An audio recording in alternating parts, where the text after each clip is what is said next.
দেখেন আজকে বাজার থেকে কি এনেছে, পাঙ্গাস মাছের এই একটা পিসেই আছে 1 কেজি পরিমাণে।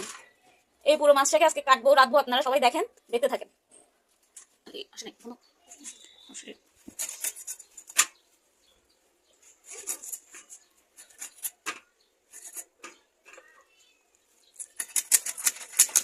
দেখেন আমার মাছ কুটা হয়ে গেছে, বেশ অনেকগুলো পিসই হয়ে গেছে। তার জন্য জিরা আর রসুন বেটে নিচ্ছি, বাটা মশলা দিয়ে আজকে মাছের রান্না করবো।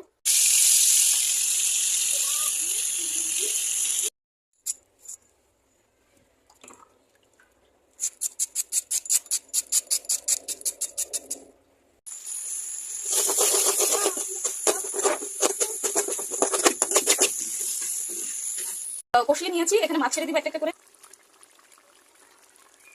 ঝোল হতে থাক, এরপর আমি নামিয়ে নিবো, হয়ে গেল মাছের তরকারি হয়ে গেছে। এখন আমি ধনিয়া পাতা দিয়ে নামিয়ে ফেলবো এটা।